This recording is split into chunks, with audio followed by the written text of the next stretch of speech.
Perang Rusia-Ukraina sudah masuk tahun ketiga. 3 tahun kedua belah pihak telah mengalami banyak kerugian dan kehancuran. Upaya diplomasi yang dilakukan berbagai pihak kerap menemui jalan buntu. Sementara di medan tempur, korban terus berjatuhan dan bangunan tempat tinggal rata dengan tanah. Namun kini ada secercah harapan bagi perdamaian, atau lebih tepatnya tawaran yang terdengar seperti ultimatum. Donald Trump yang sudah kembali menjabat sebagai Presiden Amerika Serikat tampaknya akan menjadi juru selamat dengan menemui langsung seseorang yang memerintahkan untuk memulai peperangan, yang tak lain adalah Vladimir Putin.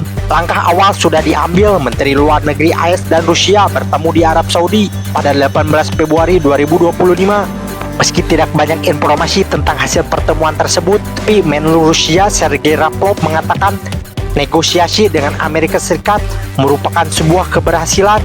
Pertanyaannya, keberhasilan untuk siapa?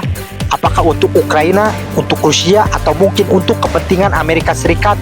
Karena bagi Ukraina, inisiatif perdamaian ini bisa menjadi pedang bermata dua. Di satu sisi ada harapan bahwa perang ini bisa segera dihentikan, tetapi di sisi lain ada harga yang harus dibayar mahal oleh Ukraina. Mari kita lihat sebelum pertemuan Menlu AS dan Rusia di markas besar NATO, Menteri Pertahanan AS sudah membocorkan beberapa poin negosiasi yang akan memicu kekecewaan dan kecurigaan di pihak NATO dan Ukraina. Perang dimulai karena Zelensky sangat ngotot sekali ingin menjadi anggota NATO, padahal Rusia selalu memperingatkannya, tapi Zelensky malah menghiraukannya. Oleh karena itu, Ukraina tidak akan bisa bergabung dengan NATO, ucap sang Menhan. Pernyataan Menhan Amerika semakin diperkuat oleh Trump, yang setuju bahwa keanggotaan Ukraina bukanlah hal yang dapat diterima dalam negosiasi dengan Putin. Cita-cita Zelensky membawa Ukraina masuk ke NATO pun harus pupus, dan 1-0 untuk Vladimir Putin. Salah satu poin yang dapat membuat Ukraina dan NATO benar-benar kecewa adalah perbatasan Rusia dan Ukraina tidak bisa kembali ke tahun 2014. Artinya apa? Ukraina harus setuju 20% wilayah mereka seperti Donetsk, Luhansk, Zaporizhia, Kherson, dan masih banyak lagi yang semuanya berhasil direbut oleh pasukan Rusia akan menjadi milik mereka. Berdasarkan laporan berbagai sumber, wilayah-wilayah ini memiliki sumber daya alam yang sangat berharga, mulai dari batu bara, gas alam, emas, hingga yang paling banyak diincar, uranium dan litium. Hal ini semakin jelas bahwa negosiasi ini bukannya menguntungkan Ukraina, malah sebaliknya Rusialah yang bakal mendapatkan keuntungan dari perang ini. Sebagai bagian dari kesepakatan damai, kemungkinan akan ada pasukan penjaga perdamaian yang ditempatkan di Ukraina. Namun, Amerika menegaskan bahwa pasukan ini tidak boleh berasal dari NATO. Ini berarti negara-negara seperti Inggris, Prancis, atau Jerman tidak bisa mengirim tentaranya untuk mengawasi jalannya perdamaian. Bahkan rencana Inggris untuk mengirim pasukan ke Ukraina pun terancam batal akibat keputusan ini. Tidak hanya itu, AS sendiri tidak akan mengirim pasukan. Mungkin Trump tak mau repot-repot melibatkan tentaranya dalam perang orang lain, sebab keberadaan pasukan Amerika di Ukraina belum tentu bisa menjaga keamanan. Ini mencerminkan perubahan besar-besaran dalam kebijakan luar negeri Amerika yang di bawah pemerintahan Biden sebelumnya sangat aktif dalam mendukung Ukraina. Dan yang lebih mengejutkan lagi, Eropa jangan lagi bergantung pada perlindungan Amerika. Eropa harus mulai mandiri.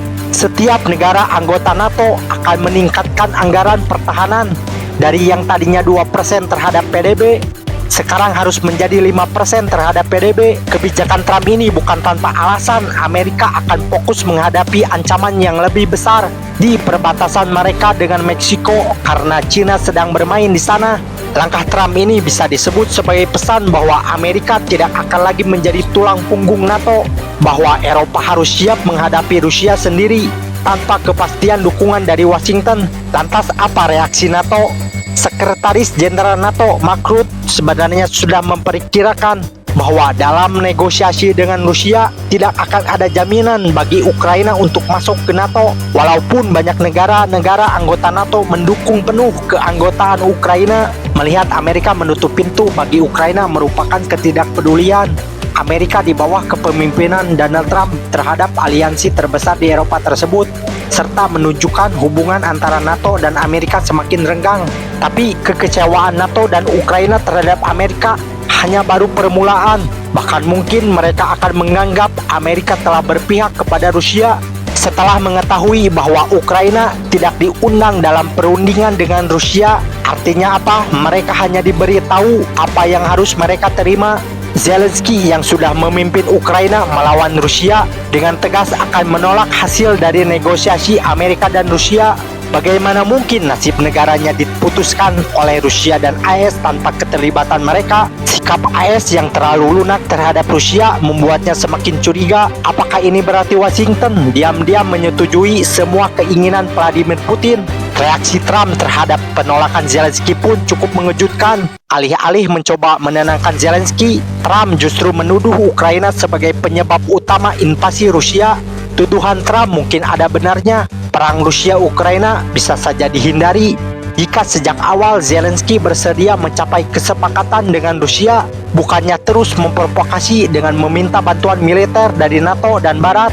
Di sisi NATO, beberapa hari mengetahui mereka tidak diajak dalam perundingan, NATO langsung menggelar latihan militer besar-besaran di Rumania. Latihan ini bukan sekedar unjuk kekuatan, tetapi juga pesan politik yang jelas bagi Amerika Serikat. NATO ingin menunjukkan bahwa meskipun Amerika semakin menjauh, aliansi ini tetap akan solid demi mempertahankan setiap inci wilayah anggotanya dari ancaman siapapun, bahkan jika harus tanpa sekutu terbesarnya Amerika Serikat. Dari semua yang akan didapatkan Rusia jika negosiasi ini berjalan dengan lancar, lantas Amerika akan mendapatkan apa? Vladimir Putin mungkin menawarkan sesuatu yang tidak bisa ditolak oleh Donald Trump, eksploitasi tambang untuk Amerika di wilayah yang kini dikuasai Rusia. Sehingga ini bisa menjadi jawaban atas pertanyaan mengapa tiba-tiba Amerika begitu lunak terhadap Rusia, mengapa Trump seolah rela menyerahkan Ukraina, menekan NATO, dan membiarkan Putin menang begitu saja. Mari kita analisis lebih dalam. Donbas yang mencakup Donetsk dan Luhansk memiliki salah satu cadangan batu bara terbesar di Eropa. Tapi lebih dari itu, wilayah ini juga memiliki kandungan logam strategis seperti titanium dan mangan, bahan penting untuk industri baja dan teknologi pertahanan. Jika perusahaan Amerika mendapatkan hak eksploitasi, ini berarti Washington bisa mendapatkan sumber daya tanpa perlu bergantung pada Cina atau Afrika. Lithium dan tanah jarang di Zaporizhia. Lithium adalah emas putih di era modern. Logam ini digunakan dalam baterai kendaraan listrik, smartphone, dan bahkan sistem persenjataan canggih. Zaporizhia memiliki salah satu cadangan lithium terbesar di Ukraina. Washington bisa mengamankan pasokan lithium tanpa harus bersaing dengan Cina yang selama ini mendominasi pasar global. Uranium di Kherson. Uranium adalah bahan baku utama dalam pembangkit listrik tenaga nuklir dan senjata nuklir. Wilayah ini sendiri memiliki cadangan uranium yang cukup besar dan akses ke sumber daya ini akan menjadi keuntungan besar bagi Amerika. Jadi apakah ini benar-benar kesepakatan damai atau ini hanya transaksi ekonomi berkedok negosiasi politik?